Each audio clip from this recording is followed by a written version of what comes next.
देखिए इंडिगो कीमती पत्थरों के इस्तेमाल किए गए वाटरमेलन बना हुआ है, पोमेग्रेनेट बना हुआ है। वाटरमेलन पोमेग्रेनेट बना हुआ है, ज़बरदस्त अनार। Work. It's a real 400-year-old work. It's the biggest mirror palace of the world. और भी खिलौने शीश महल है, लेकिन this one's a big one.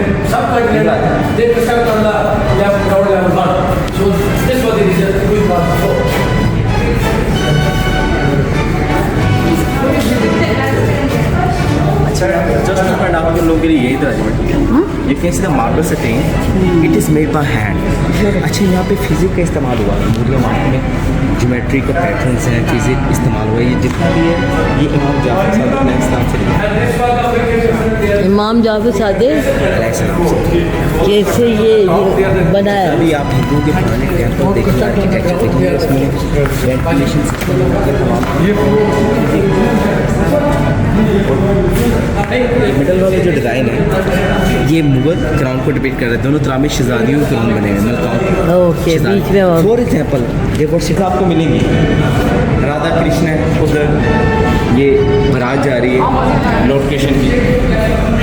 Lord Krishna की बारात जा रही है, ये ज़बरदस्त। राधा कृष्ण मैरिज की रेनोवेशन हो रही है। 9 लाख रुपए की लागत से शाहजहां ने ये मुमताज़ महल के लिए तैयार करवाया। यानी कि जो मुमताज़ महल सर पे ताज रखती थी इस शेप का डिज़ाइन का होता था। यहाँ पे 102 कीमती पत्थरों का इस्तेमाल किया गया, लेकिन मुमताज़ महल यहाँ पे नहीं आ सकी। वो उससे पहले डेथ हो गई।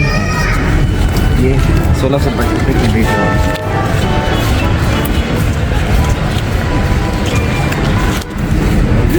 ये ताजमहल तो नहीं है, ताजमहल बनाया शाहजहां ने। वो शाहजहां ने मुमताज़ महल वो वहाँ पे बरीड है, वो वहाँ पे दफन है। वो कंप्लीट हुआ है यानी कि 1631 में मरी है और यानी कि 1648 में 1648 में कंप्लीट हुआ। इतने साल लगे सब। 31 में मरी और 48 में था। मतलब के 10 गुरु हैं, लेकिन 10 में से जो 5वें गुरु हैं उनका नाम था श्री गुरु अर्जन देव जी। ओके। ये चौथे मुगल जंगीर के पीरियड में दरिया रावी में गायब हो गए थे।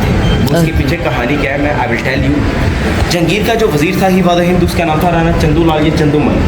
वो चाहता था कि मेरी बेटी का रिश्ता गुरु जी के बेटे के साथ हो जाए, लेकिन गुरु ने इनकार कर दिया। वो बड़ा नाराज़ हो के मैं मिनिस्टर, उसने मुझे इनकार कर दिया गुरु।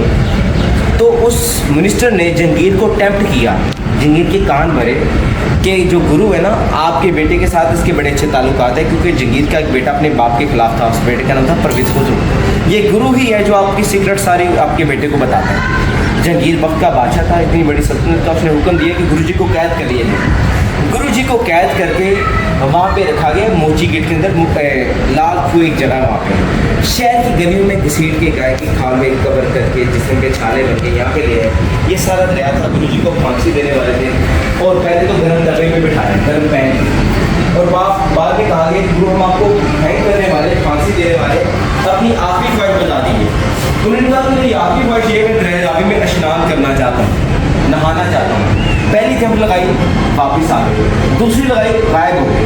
फिर छठे गुरु ने गुरुद्वारे की बुनियाद की 1602 में 1602 में। और रंजीत सिंह ने वसीयतनामा लिखा 300 साल बाद, जब रंजीत सिंह ने अपनी हुकूमत की सिख बादशाह ने, उसने एक वसीयत लिखवाई, जब भी मैं मरूँ तो मुझे मेरे गुरु के पास दफन किया जाए। वाइट डोम में यानी कि सफ़ेद गुंबद में वो बरीड है। उसकी 7 या 4 बीवियाँ और 2 कबूतरों की समाधि वहाँ पे है।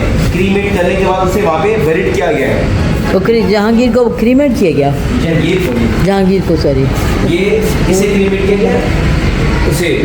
कभी तो लोगों ने निकाले नहीं। एरियल प्रेशर स्टोर से बना हुआ है ये सारा। ऐसे हम देखने के बाद तो हाथी पैर से चलते चलते हाथी पैर से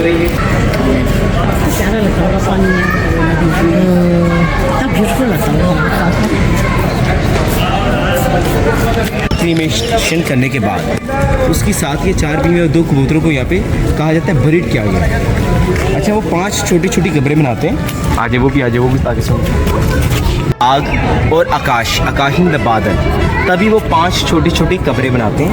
इस वाइट डोम के अंदर 5 छोटी कब्रें रंजीत सिंह की हैं, नौनिहाल सिंह की हैं और खड़क सिंह के और कबूतरों की भी समाधि साथ रंजीत सिंह के बरिड किया गया। क्रीमेशन करने के बाद सिख महाराज रंजीत सिंह को यहाँ पे बरिड किया गया, क्योंकि उसने वसीयतनामा जो लिखवाया था कि जब भी मैं मरूँ तो मुझे 5 गुरु के पास ही दफन किया जाए।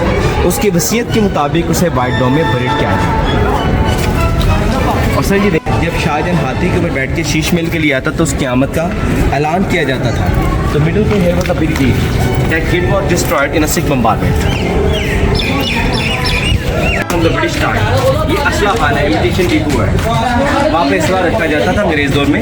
Before that was a church, बाद में से इमिटेशन डिपो के लिए इस्तेमाल किया गया असला खाने के लिए।